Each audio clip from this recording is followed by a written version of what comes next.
भजन में अधिक लगन नहीं हो पा रही है, उसका कारण है तुम्हारी देह प्रियता और तुम्हारे देह संबंधियों की प्रियता। बड़ा सुख मिलता है हृदय को जब देखना हृदय में ये कौन है, ये अमुक है, ये अमुक है, रिश्ते नाते, ऐसा जब देखते हो तो कैसा लगता है। और जब प्रियाजू की बात होती तो कैसा लगता है। क्या प्रियाजू किसी रिश्तेदार जैसा सुख, किसी नातेदार जैसा सुख प्रियाजू से मिलता है क्या? और जबकि सच्चा रिश्ता नाता केवल प्रियाजू से। प्रियालाल पराये लगते हैं और ये मौसी मौसा फूफा फूफी फू जो माया में उड़ जाने वाले हैं, ये संबंध ऐसे घने लगते हैं। असली रिश्ता इतना छोटा, इतना कमजोर, और नकली रिश्ता इतना जोर का कि असली रिश्ता फीका पड़ जाए। यही तो बात होती है, यही तो परीक्षा होती है तुम्हारी कि तुम्हारा प्रिय कौन है, गुरुदेव, इष्टदेव या संबंधी। बस राधे श्याम, आप इस समय तो नहीं मिल सकता है, हमारे वाणी पाठ का समय यदि आपको मिलना है तो आप हम समय देंगे, फिर आप आइए। कौन सा ऐसा दृढ़ संबंध जो हमारे प्रिया प्रीतम से भी श्रेष्ठ हो। प्रवचन खूब सुन रहे हैं, परिवर्तन बिल्कुल 100 में 1% नहीं है। रिश्ते नाते का संबंध, देह का संबंध ही नहीं। उन्मत्तवाचः प्रायः परिमुषित धियो मायया अनर्थ बीजम। नहीं समझ पा रहे। ये संबंधी, मित्र, रिश्ते नाते जो शब्द है उसको उन्मत्त कहते हैं पागलों के वचन। पागलों के वचन नहीं सुनने चाहिए। कैसे पागल? मोह मदिरा का पान किए हुए लोग हैं। मोह मदिरा ये केवल धाम है वृंदावन, इसलिए कोई जान पाया कि हम जिंदा हैं कि नहीं, पीछे कोई जान नहीं पाया कि जीवित है कि नहीं है, मृत्युलोक में हैं भी कि नहीं है, कभी नहीं। उन्मत्त प्रायः वाचः परिमुषितो धियो माया अनर्थ बीजम। हम इष्ट के संबंध के लिए अनंत जन्मों से भ्रमित होकर भटकते रहे। अब इस जन्म में नहीं, दबाव, रिश्ते का दबाव, परिवार का दबाव, संबंध का दबाव, तो भगवत संबंध कहां रहा? भगवत संबंध कहां रहा? यही श्री जी देख रहे हैं। आगे चलकर जो दुर्दशा होगी उसे नहीं समझ पाओगे। वो हमें दिखाई दे रही, तुम्हें नहीं। इसलिए बिल्कुल संभल जाओ, अब भी संभल जाओ। बार बार कहते हैं उन्मत्त प्रायवाचः परिमुषितो धियो माया अनर्थ बीजम। ये अनर्थ का बीज बोने वाले परिवार के जन होते हैं। अनर्थ का बीज ये उन्मत्त मोह मदिरा का पान करके बात करने वाले होते हैं। इनकी बातों में ममता मोह की गंध है जो तुम्हारे हृदय की भागवतिक संबंध की सुगंध को छीण करना चाहते हैं। कोई भी हो।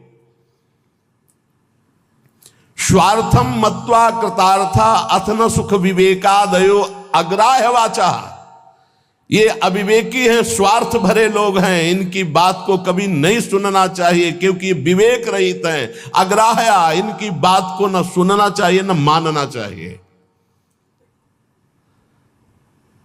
अमुक संबंध केवल भगवत संबंध से, अन्यथा नहीं। अगर आप हमारी श्री जी से नहीं जुड़े हैं तो हम आपकी तरफ आंख उठा के नहीं देखेंगे। श्री जी से जुड़े हैं तो आपको हमारी तरफ देखने की जरूरत नहीं। श्री जी की तरफ देखो, हम अपने आप देख लेंगे। व्यवहारिक संबंध में कहीं किसी भी तरह का कोई प्रवेश नहीं है। श्री जी का संबंध उन्मत्त प्रायवाचः परिमुषितो धियो माया अनर्थ बीजम स्वार्थम मत्वा कृतार्था अतन सुख विवेकादयो अग्राह्य वाचा। ये संबंधी, ये रिश्ते नाते, ये मोह मदिरा का पान करके ऐसे वचन बोलते हैं कि फिर संसार की ममता जागृत हो जाए। ये मोहित करने वाली, हमारी परमार्थ की वृत्ति का नाश करने वाले होते हैं। ये अनर्थों के दुख का बीज बो देते हैं। ये विवेक रहित बोलते हैं, इसलिए इनकी बात अग्राह्य वाचा, इनकी बात सुने मत, नहीं तो परमार्थ भ्रष्ट हो जाएगा। बहुत सुंदर किसी किसी के परिवार के जन, कल एक हमारी श्री जी की सेवा में रहते हैं उपासक, उनकी माई, तो उन्होंने कहा कि जब हम बेटे से बात करने के लिए यहाँ निवेदन किया और बेटा मिला, तो उसने मुंह फेर करके कहा कि अगर आप हमारी माँ हो तो दोबारा हमसे मिलना मत। बोले मुझे अच्छा लगा, आंसू भरे थे आंखों में, मुझे अच्छा लगा कि मेरी कोख पावन हो गई। और आज से मैंने भी निर्णय लिया है कि मैं कभी सामने नहीं जाऊंगी और आशीर्वाद दूंगी कि वो नित्य निरंतर श्री जी की सेवा में आपकी आज्ञा में रहे। उनका धन्य है तू माँ, तू धन्य है। और बहुत ही स्वभाव सुशील, बहुत ही अच्छा लगा बात करके कि माँ हो भगवान माँ दे तो ऐसी माँ दे जैसी कल वो मिली, एक भी ममता की बात नहीं। बोले हमने भी निश्चय किया, मुझे भी अच्छा नहीं लगा कि मैं अपने बेटे को मोह से ग्रसित नहीं करना चाहती, परमार्थ में आगे बढ़ाना चाहती हूँ, तो मैं कभी सामने न जाऊं। मैंने भी निर्णय लिया। तुमका धन्य है तुम्हारा। जो सेवक जी ने कहा नाम प्रसंग कहे तो उपदेश, वो धन्य देश है, वो धन्य कुल है, धन्य सुतात धन्य सो माय। तो है मैया तू उसी माय में आ गई जिसको सेवक जी धन्य कहते हैं। अरे धन्य है उसका गर्भ जिसके गर्भ से भगवान का महाभागवत पैदा हुआ। और तो सब न जाने कैसे कैसे संतानें उत्पन्न होती हैं और वो भगवान से विमुख नाना प्रकार के आचरण करके अपने आप को दुर्गति और माता पिता देख देख कर जलते रहते हैं। ये बात बहुत ध्यान से समझ लो जो इस श्लोक कह रहे हैं। ऊपर वाले श्लोक में बताया अपनी निष्ठा की युगल सरकार हमारे इतने सुंदर हैं कि करोड़ करोड़ कामरति मूर्छित हो जाएं, लक्ष्मी नारायण भी शोभा देख करके ललचाने लगे, ऐसे हमारे उपास्य देव श्यामा श्याम है। हमारे श्यामा श्याम में रति किनकी नहीं हो सकती, जो विषय विष के कीड़ा बने हुए हैं, या जो ब्रह्मबोध के द्वारा मोक्ष प्राप्त करना चाहते हैं, या जो जीवन भर भोग भोगा बुढ़ापे में सोचते हैं हम प्रेमी हो जाएं। चिंतन वही है 60 70 80 वर्ष का भोगों का। अब चिंतन बदलना बहुत कठिन, कोई महापुरुष चमत्कार कर दे तो बात अलग। ये हमारी बात उनकी समझ में आएगी जो शरणागत है श्री जी के और प्रारंभ से अभ्यास कर रहे हैं अपने मन को प्रियालाल में लगाने का, रसिकों की कृपा का। तो चंदी वृंदावन आशा, उनके अंदर वृंदावन में विराजमान प्रिया प्रीतम से मिलने की आशा जागृत हो जाएगी। कह रहे हैं अब इसमें बचाव पक्ष क्या करना है। उन्मत्त प्रायवाचा परिमुसितो धियो माया अनर्थ बीजम, बुद्धि में ऐसा बैठा लो कि ये जितने प्यार करने वाले संसार के संबंधी हैं ये अनर्थ कर देंगे। अनर्थ क्या, हम जिस मन इंद्रियों को चुरा कर संसार से प्रिया प्रीतम में लगाना चाहते हैं ये पुनः वहीं लगा देंगे संसार में, पक्का। इनका प्रभाव ऐसा होता है, ये नहीं मानने वाले। परिवार के लोग साधु नहीं मानते हैं, कोई विवेकवान साधु मानता नहीं मानते। परिवार के लोग नहीं मानते, साधु थोड़ी मानेंगे। वो तो अपना रिश्ता नाता संबंध देखकर बात करते हैं, वो सांसारिक संबंधों की मान्यता रखते हैं, इसलिए नहीं। कबीर वहां ना जाइए जहां जन्मभूमि का ठाव, भगति भाव पूछे नहीं ले पुराने नाव। वो थोड़ी कहेंगे महात्मा जी, नहीं, वो तो वही कहेंगे आओ पंडित, नाम लेके बात करेंगे, ऐसा अमुक ना। कबीर वहां ना जाइए जहां जन्म भूमि का ठाव, भगति भाव पूछे नहीं ले पुराने ना। वही संसार की वार्ता। अनर्थ बीजम, बड़ा आकर्षण है परिवार वालों का, बड़ा आकर्षण है। आप देखो अंदर से देखो, 20 वर्ष नहीं देखो, फिर देखो भैया है हमारे, ये अपन अमुक है हमारे अमुक। और श्री जी को 20-25 वर्ष से नाम जप रहे हो, शरणागत हो, ये कभी नहीं आया कि आराध्य देव मेरे, जीवन धन मेरे। ऐसे धिक्कार है इस मन बुद्धि को कि जो अनंत जन्मों से हमारे हैं वो हमारे पराये नजर आते हैं, जो बिल्कुल हमारे नहीं, जिनको हम जानते नहीं है, अब भी नहीं जानते कि भाई के रूप में कौन अंदर विराजमान है, बहन के रूप में कौन अंदर विराजमान, हम नहीं जानते। केवल ढांचे को मानते हैं, ये ढांचा मेरा भाई है बहन है, और ढांचे के अंदर बैठा परमात्मा, उससे कोई परिचय नहीं है। इसलिए स्वार्थ मत्वा कृतार्था अतन सुख विवेकादयो अग्राह्य वाचा। अय विवेकी साधक, ये परिवार के जन विवेक युक्त नहीं बोलते, इनके मोह मदिरा से उन्मत्त प्रायः भरे वचन होते हैं, इनके वचनों को नहीं सुनना चाहिए। अग्राह्य वाचा, इनकी वाणी को ग्राह्य नहीं है, अग्राह्य है। स्वीया सर्वे जिघान संत्य बहुमृषा स्नेह पास निबद्ध, ये झूठी झूठी बातें बोल करके केवल स्नेह पास में बंधा लेते हैं और ऐसे बांध लेते हैं कि छूटना मुश्किल हो जाता है। महापुरुषों का आश्रय लेने से एक बात ध्यान रखना, एक अद्भुत उमगन जागृत होती, उस उमगन को तपस्या के द्वारा संभाला जाता है, नहीं गिरा देगी। अब ये कोई कैसे समझ पाएगा कि महापुरुषों की कृपा से जो आनंद की उमगन होती है, अगर उसको तप के द्वारा न रोका गया तो गिरा देगी, पक्का गिरा देगी।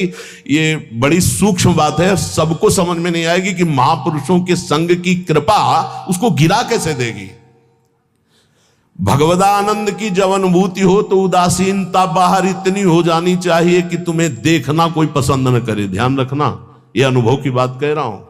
जब आनंद की उमगन हो भगवदानंद, तो एकदम उदासीन हो जाना, मन बहिर्मुख बिल्कुल न होने पावे, किसी से अपनापन न होने पाए, तो वो भूमिका बदल देगा। महापुरुषों के संग से बिना साधन के भी आनंद की उमगन होती है। उस आनंद की उमगन को बिल्कुल वैराग्य और तप के द्वारा सहा जाता है, तब वो जाके महानता को प्राप्त हो। वो समझ नहीं पाए। तो यहां ये कह रहे, उन्मत्त प्रायवाचा परिमुसितो धियो माया अनर्थ बीजम। ये जो कह रहे हैं इसको बात समझ लो, यही तुम्हारे जीवन का पतन कर देगी, चाहे गृहस्थी में चाहे विरक्ति में हो। इस बात को अच्छे से समझना। उन्मत्त प्रायः वाचा परिमुसितो धिया माया अनर्थ बीजम। एक बार जब परिवार के जन सामने हो और तुम उनमें भगवत भाव प्रणाम करके अपनी भाषा बोलना वैराग्य की, फिर देखना तुमसे कौन प्यार करता है। तुम उनकी भाषा में मत आ जाना, अपनी भाषा में बोलना जो साधु की भाषा होती, फिर तुम्हें असलियत में समझ में आएगा कि कौन प्यार करता है। कोई नहीं। जब तुम उनकी भाषा बोलते हो तब बात, अपनी भाषा में सदैव हो, भक्त अपनी भाषा में। ये जीवन अब ऐसा दांव नहीं हमें चूकना कि इस जन्म में मुझे भगवत प्राप्ति ना हो। ये बहुत अंदर की बात समझ लेना। उन्मत्त प्रायवाचा परिमुसितो धियो माया अनर्थ बीजम, बिल्कुल 100%। अगर पारिवारिक मोह के जाल में फंस गया, चाहे गृहस्थ हो चाहे विरक्त हो, निकल नहीं सकता। इतना बड़ा जाल है। स्वार्थम मत्वा कृतार्था अतन सुख विवेकादयो अग्राह्य वाचा। कैसे तुम्हें बताए, बाहर थप्पड़ लगता है तो उसके लिए औषधियां होती, लेकिन जब हृदय की मार होती तब कोई औषधि नहीं होती। इसलिए आपसे प्रार्थना कह रहे, अब भी संभल जाओ, अब भी संभल जाओ। तुम्हारा वैराग्य स्वरूप है तो तुम लोग अपने वैराग्य की इज्जत की रक्षा करो। समझ में आना चाहिए कि वैराग्य का स्वरूप क्या होता है। परिवार वालों को, संसार को भी समझ में आना चाहिए। आपका अपने ठाकुर सेवा, अपनी भगवत सेवा, अपने दिनचर्या इतना महत्व हो कि सामने वाला 1 घंटे दरवाजे पे खड़ा रहे और सोचे कि क्या इनकी भागवतिक रति है। ऐसे संकेत में श्री जी आपको समझा रही हैं।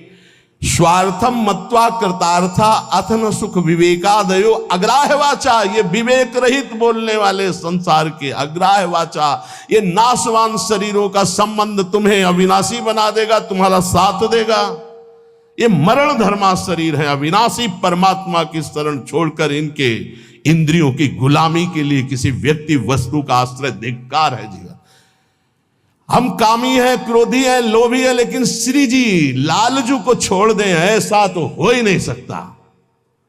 इतना तो रख लो, इतना तो रख लो। हमारी बात तो समझो। हम नीचता नहीं छोड़ सकते तो श्री जी को कैसे छोड़ सकते। हम नीच हैं मानते हैं, हम पतित हैं मानते हैं, लेकिन हम आपको नहीं छोड़ सकते। हमारा स्वभाव नहीं छोड़ सकना। हम नीचता नहीं छोड़ सके, काम नहीं छोड़ सके, तो नाथ आपको कैसे छोड़ सकते हैं। अब आपके गले पड़ गए। अगर हम कामी हैं तो आपके हैं, पतित हैं तो आपके हैं, आपको नहीं छोड़ सकते। इतना तो पकड़ लो यार, इतना तो पकड़ लो। हम संसार को पकड़े हुए हैं, माना नहीं छोड़ पा रहे, लेकिन हे संसार के स्वामी, हम आपको भी नहीं छोड़ पाएंगे। अब नहीं हो सकता कि मैं आपको छोड़कर संसार का पूर्ण आश्रय ले लूं, पर संसार को छोड़कर आपका पूर्ण आश्रय ले लूं, इतनी भी सामर्थ्य नहीं रह गई। तो कम से कम प्रभु को तो पकड़े रहो। लेकिन अनर्थ वाचा, ये जो प्रिय बोलने वाले, इनसे बड़ा दुश्मन कोई नहीं है। कोई विरला होता है जो प्यार का अर्थ समझता है अपने प्यारे के सुख में निमग्न रहना। वो तो केवल सच्चिदानंद भगवान ही जानते, दूसरा कोई नहीं। प्रीति की रीति रंगीलो ही जाने, ये संसारी जानेंगे। ये अपने स्वार्थ के बसीभूत, ये अपनी वासनाओं के कीड़े, ये प्रीति को जानेंगे, ये प्रेम को जानेंगे। तुम्हारे हृदय को छलनी कर दें। अगर अब बात नहीं मानोगे तो बाद में पछताओगे। हे सिंहवत जीना सीखो, सियारवत अगर जीवन जीना है तो इनके अनर्थ वचनों में लग जाओ। ये तुम्हें रुपया दे सकते हैं, तुम्हारा बैंक बैलेंस बढ़ा सकते हैं, लेकिन तुम्हारे हृदय की भोग वासना को नहीं मिटा सकते। और भोग वासना नहीं मिटी तो चक्रवर्ती सम्राट भी एक महान दरिद्र है, क्योंकि उसके अंदर असंतोष है, भोगों की आशा है। और फिकर फारी फक नहीं करे ताको नाम फकीर। कोई चिंता नहीं, कोई परवाह नहीं, इससे बड़ी कोई स्थिति नहीं होती। वही तुम्हें गुरुदेव देना चाहते हैं। इसलिए स्वीया सर्वे जिघांस्यत्याः बहुमृषा स्नेह पाशैर निबद्ध। देख लो, हम एक साधिका की बात करते हैं। भाई जी महाराज के प्रवचन सुनकर के एक साधिका ने भाई जी को गुरुदेव माना। कभी नहीं देखा था, केवल कल्याण पत्रिका पढ़ी और भाई जी के वचन पढ़े और गुरुदेव माना।